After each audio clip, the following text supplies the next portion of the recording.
ये है कि हमारे यहाँ ये कहा जाता है टैलेंट हमारे यहाँ बड़ा, भाई टैलेंट है तो भी नजर आए ना। हमारे यहाँ एक बड़ी बात कीजिए, पाकिस्तान में टैलेंट बड़ा है, होगा मान लेते हैं। मैं अगर ना करूँगा तो लोग मुझे आगे ऐसी तैसी का बिल्कुल टैलेंटेड हैं, तो ये रियासत फिर पीछे क्यों जा रही है? हमारी साइंटिफिक अचीवमेंट नजर क्यों नहीं? और ये इंडिया जो है वो ग्लोबल साउथ को वो कहते हैं लीडर बन रहा है। चीन भी अपना काम दिखा रहा है लेकिन डिफरेंट स्टाइल से। ठीक है। इंडिया की ग्लोबल साउथ की बात की वैल्यू इसलिए ज़्यादा बढ़ जाती है बिकॉज इंडिया के जो एड्रेस करने वाले मुल्क है ना वो इंडिया के यार हैं। चाइना की ग्लोबल साउथ की वैल्यू इसलिए नहीं बढ़ती कि इंडिया चाइना के वो यार नहीं बैठे हुए उधर। इधर आप इमेजिन करें, लेकिन उसके पीछे वो जो सेल्फ रिलायंट इंडिया है, वो जिसे आत्मनिर्भर भारत कहते हैं आप, वो खड़ा हुआ है। ठीक है ना। वो मेक इन इंडिया की करके मुबारकबाद दे रहे हैं। यानी इंडिया का साइंस और टेक्नोलॉजी में, इकोनॉमिक सेक्टर में अब ये मुकाबला नहीं कर सकते, तो इन्होंने अपना रिवायती हरीफ बदल के क्रिकेट मैचेस की हद तक एक तरफ जो है वो चंद्रयान 3 का प्रोजेक्ट हमने देखा या मिशन देखा जो हमने कंप्लीट हुआ सक्सेसफुली, भारत ये कर रहा है। पाकिस्तान में चर्चेस जलाए जा, यानी कोई तरक्की कर रहा है, अगर वो चांद पे पहुंच गया, पूरी दुनिया जो है उससे सराह रही है उस कंट्री को, और उसकी इकोनॉमी जो है वो 5th लार्जेस्ट इकोनॉमी बन गया। उसने कहा मैं तुम्हें भी कुछ दिनों के अंदर 3rd लार्जेस्ट इकोनॉमी बनकर दिखाता हूँ, और मैं फर्स्ट ऑफिस में यहाँ पर अमेरिका में जॉब करता हूँ, मेरे साथ बहुत सारे इंडियंस हैं। आप यकीन करें कि वो मेरे लिए घर से खाना लाते हैं। आप यकीन करें कि वो मुझे कहते हैं कि अवैस भाई आपको कोई भी प्रॉब्लम होगा तो हम आपके साथ खड़े होंगे। वो उसमें सिख भी हैं, उसमें हिंदू भी हैं।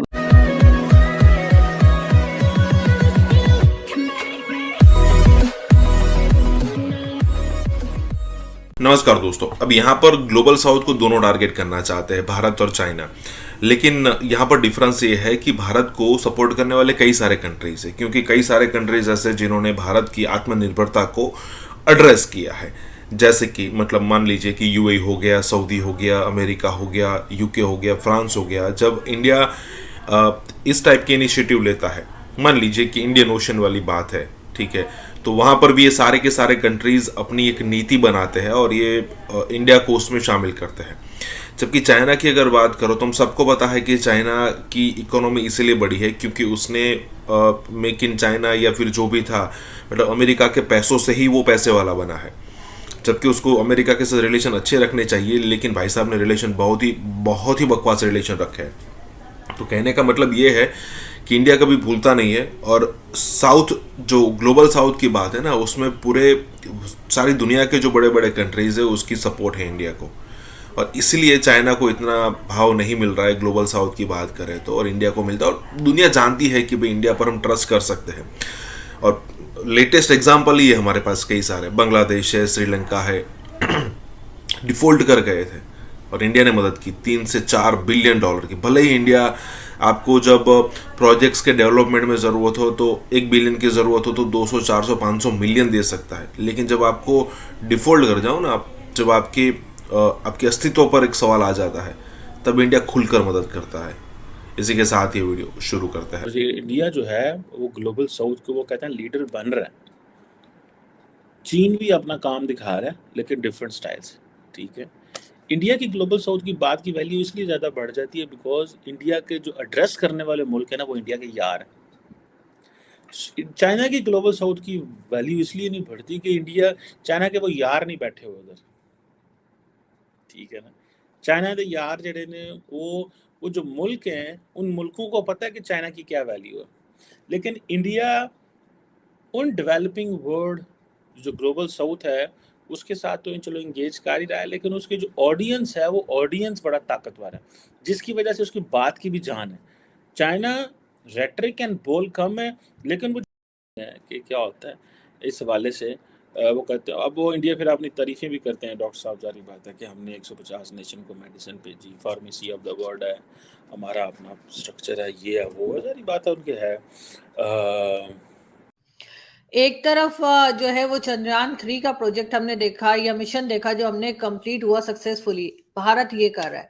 पाकिस्तान में चर्चेस जलाए जा रहे हैं, एक नहीं बेशुमार चर्च जला दिए, लोगों के घर तोड़ दिए।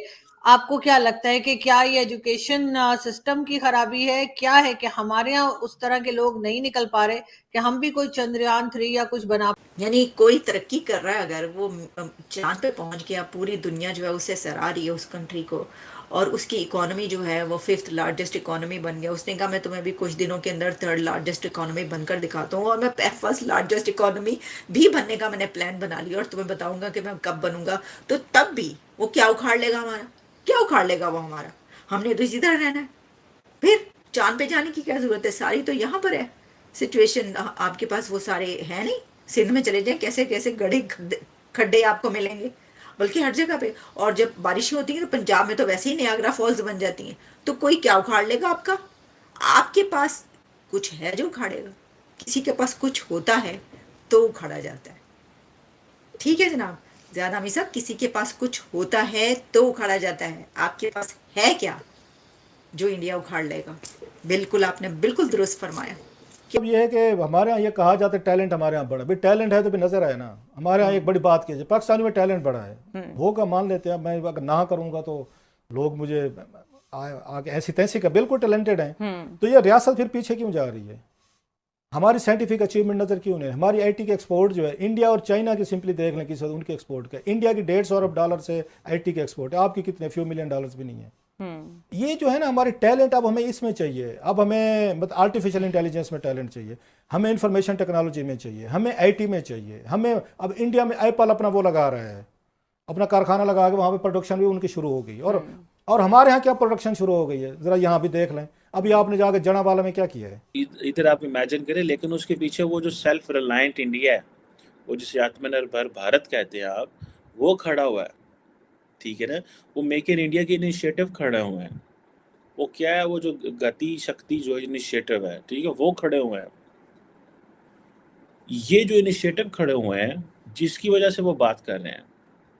इंडिया ने अपना 5G स्टैक बना लिया, वैक्सीन बनाई, साउथ पोल पे चला गया। ये सारी चीज़ें हैं जिसकी इंडिया जो है, मेरे हिसाब से इंडिया थोड़ी सी जल्दी कर रहा है इन सारी बातों को करने में।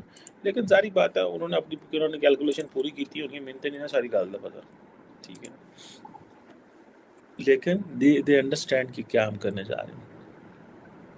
वो फिर अपनी बताते हैं जी कि हमने बड़ा कुछ किया। लेकिन मैं आपको वो बातें बता रहा हूँ with which India wants to change the global order.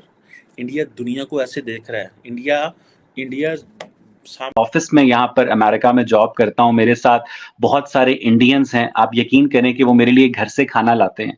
आप यकीन करें कि वो मुझे कहते हैं कि अवैस भाई आपको कोई भी प्रॉब्लम होगा तो हम आपके साथ खड़े होंगे। वो उसमें सिख भी हैं, उसमें हिंदू भी हैं, उसमें जैन मत के लोग भी हैं, उसमें ऐसे लोग भी हैं जो एथीस्ट्स हैं, एग्नोस्टिक्स हैं, और वो इंडिया से ताल्लुक रखते हैं। लेकिन कभी उन्होंने मुझसे ये नहीं पूछा कि जनाब टू नेशन थ्योरी क्या होती है। और क्या कहते हैं, अमृता प्रीतम ने शायद कहा था कि लाली पई अखियां दी दसदी है कि रोए तुसी भी हो ते रोए असी भी हैं। ये तो सरासर बकवास थी टू नेशन थ्योरी। आपको पता है कि अगर टू नेशन थ्योरी के नतीजे में पाकिस्तान मार्जे वजूद में ना आता तो आज मैं और आप 84 रुपए का डॉलर खरीद रहे होते। आज मैं और आप एक रिलेटिवली स्टेबल माहौल के अंदर रह रहे होते। ये जो क्या कहते हैं पाकिस्तान है, ये तो अलीगढ़ के लौंडों की साजिश थी, और जो नया पाकिस्तान है वो एचएसएन के लौंडों की साजिश थी। तो असल में जो पाकिस्तान है वो उसको काकूल के लौंडे चलाते हैं, और जिस तरह चला रहे हैं वो आपके सामने है। लेकिन इस पाकिस्तान का फ्यूचर क्या होगा? आपको लग रहा है कि ये इस तरह से पैसे मांग के 76 ईयर्स तो निकाल दिए, आगे क्या करेंगे? सवाल ही नहीं। तो आप कंपीट कैसे कर सकते हैं? तो पाकिस्तान का फ्यूचर बहुत ब्लीक है। पाकिस्तान का फ्यूचर, चूंकि पाकिस्तान की वो क्या कहते हैं ना, इंडिया के अंदर जो धर्म है वो सेकेंडरी है और धंधा जो है वो प्राइमरी है। पाकिस्तान के अंदर जो धर्म है वो प्राइमरी है और धंधा सेकेंडरी है। ठीक है, तो जब तक पाकिस्तान अपनी प्रायोरिटीज को फोकस नहीं करेगा, पाकिस्तान जब तक अपनी इकोनॉमिक रीबिल्डिंग पर तवज्जो नहीं देगा, अपने हमसायों के साथ ताल्लुकात बेहतर नहीं करेगा, आपको क्या लगता है कि पाकिस्तान की जो फौज है वो इंडिया के साथ ताल्लुकात को बेहतर होने देगी? वो कभी भी नहीं बेहतर होने देगी। पाकिस्तान को प्याज चाहिए होते हैं तो इंडिया का जो प्याज है पहले दुबई जाता है और फिर इस दो कौमी नजरिए की वजह से लाहौर में आता है। ठीक है, पाकिस्तान की जो फौज है वो बाकायदा बलूचिस्तान के पूरे बॉर्डर के ऊपर जो तेल की स्मगलिंग करती है, इलेक्ट्रॉनिक्स की और ईरानी कमलों की स्मगलिंग करती है, बाकायदा इन्होंने अफगान बॉर्डर के ऊपर हैप्पी आवर्स मुख्तस कर रखे हैं कि जनाब 1-1 घंटे का रेट होता है 9-9 लाख रुपए। तो जब आपकी अपनी जो आपके मुहाफिज हैं वो आपको इस तरह लूट खसूट के खा रहे हों, तो फिर लोग जो हैं उनका कोई फ्यूचर नहीं होगा। वो या तो खुदकुशियां करेंगे या तो